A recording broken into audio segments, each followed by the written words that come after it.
Salut à toi, j'espère que tu vas bien. On va commencer d'ici quelques instants. Avant tout, on va prendre le point sur les besoins alimentaires et principalement le calcium issu des produits laitiers et du lait.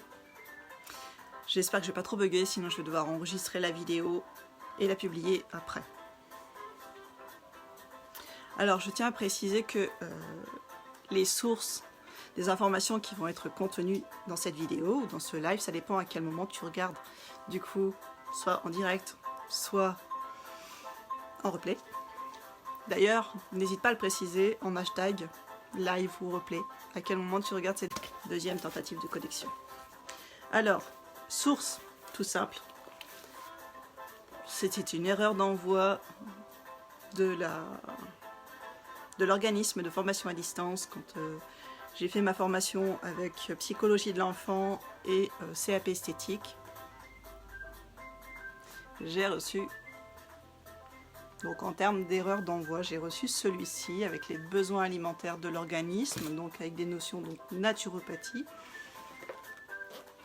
Ce que je n'ai pas utilisé aujourd'hui pour la source, mais toujours en naturopathie, avec les connaissances en phytothérapie. Donc je me base sur des informations concrètes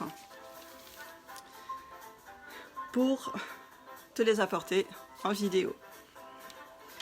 Alors le savais-tu déjà en premier que le calcium c'est le minéraux le plus abondant dans le corps. Il est concentré à 99% dans les os et les dents.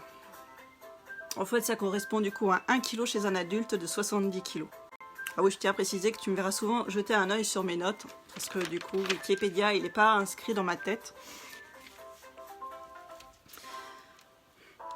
On sait que les rôles du calcium sont nombreux. Il permet de construire du coup le tissu osseux. Il permet d'équilibrer le rythme cardiaque. Il permet de la coagulation sanguine. Il permet également l'excitabilité musculaire. Là, j'ai vraiment du mal à le dire. L'activation de nombreux processus enzymatiques. Il favorise également la perméabilité cellulaire. Alors, on sait que chez un adulte chez une femme de 20 à 55 ans, les apports journaliers sont de 900 mg par jour. D'ailleurs, je me répète. Chez les hommes, par contre, c'est de 20 à 65 ans, c'est 900 également. Par contre, au-delà de 55 ans chez les femmes, au-delà de 65 ans chez les hommes, les besoins en calcium sont de 1200 mg par jour. Pour une femme qui est enceinte ou qui allait, elle a besoin de 1000 mg de calcium par jour.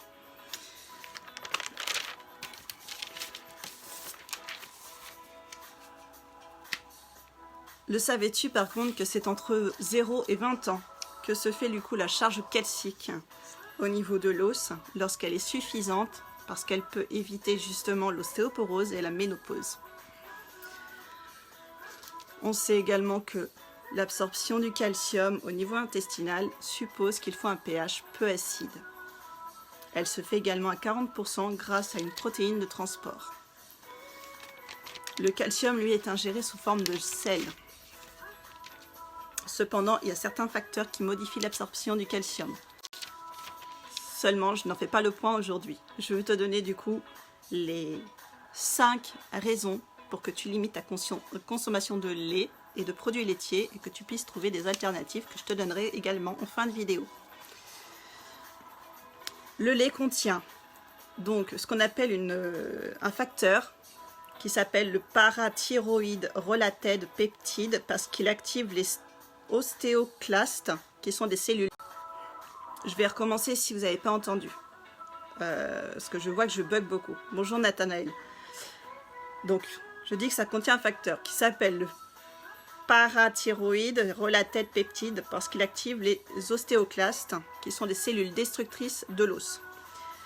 Les animaux d'élevage intensif reçoivent un certain nombre d'antibiotiques qui passent dans le lait et qui sont des poisons pour les ostéoblastes, qui sont elles par contre des cellules qui permettent de construire l'os.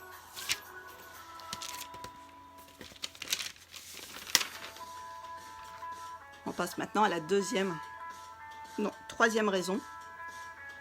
L'utilisation de lait augmente l'homocystéine plasmatique qui entraîne du coup la précipitation du cholestérol à l'intérieur des artères. Le lactose du lait n'est pas toujours dégradé par la lactase qui peut être absente ou insuffisante. Et dans ce cas, le lactose passe dans le sang et a une affinité particulière avec le cristallin, donc il génère la cataracte. Les laits des ruminants sont des laits qui sont caséineux et sont très indigestes, car la caséine est imparfaitement tronçonnée, ce qui fait que les peptides sont insuffisamment dégradés, ça passe dans le sang et sont reconnus comme la première cause mondiale dans les maladies allergiques, auto-immunes, inflammatoires, mais ainsi dans les infections. Alors me dirait-on, mais par quoi peut-on remplacer ou limiter cette surconsommation de lait, de produits laitiers? Alors tout simplement, tu peux trouver du calcium dans les sardines, dans les mollusques, dans les eaux minérales, dans les fruits oléagineux, par exemple les amandes complètes, qui contiennent 250 mg de calcium pour 100 g d'amande. Dans les fruits secs, par exemple la figue sèche, elle contient 126 mg de calcium pour 100 g de figues. Les légumes, le persil, les légumes secs, les jaunes d'œufs, les fruits rouges, les agrumes et les céréales complètes. Je vais te prendre quelques autres exemples. Dans le cresson, tu trouves 180 mg de calcium pour 100 g de cresson. Dans le tofu, tu vas trouver 128 mg de calcium pour 100 g de tofu. Le sésame complet contient 780 mg de calcium pour 100 g de sésame. Et les graines de chia contiennent 631 mg de calcium pour 100 g de graines de chia. De quoi faire de très bonnes alternatives, tout en respectant ta santé. Par contre, mets-moi en commentaire, j'aimerais savoir, fais-tu partie de ces personnes qui aiment justement le lait, les produits laitiers et qui en consomment peut-être trop, il faut le dire, qui sont dans cette phase de surconsommation? Je vais te prendre un exemple, mon fils, c'est Monsieur Fromage. Pourquoi? Parce qu'il adore le fromage. S'il pouvait te vider la boîte à lui tout seul, il le ferait. Sauf qu'il a oublié qu'il n'est pas tout seul à la maison. Et si je vais prendre le point pour terminer, j'ai eu une petite période en 2015 pour ma fille, où il y a eu des suspicions d'allergie, et il fallait éliminer justement tout ce qui était laitage, produits laitiers, parce qu'on ne savait pas si ça venait de la protéine du lait de vache ou si ça venait du lactose. Il fallait également enlever les jaunes d'œufs.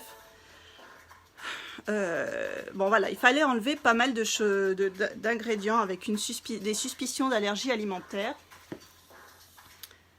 Et donc j'ai été contrainte de chercher des alternatives. Seulement un seul budget, 4 enfants.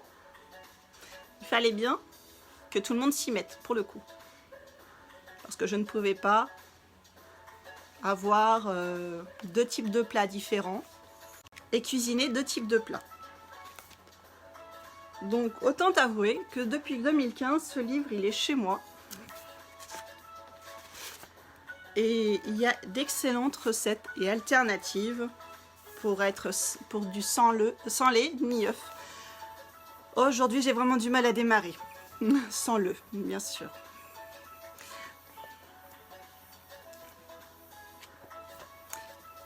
Donc voilà, si tu as besoin de connaître un petit peu plus en détail le tableau des différents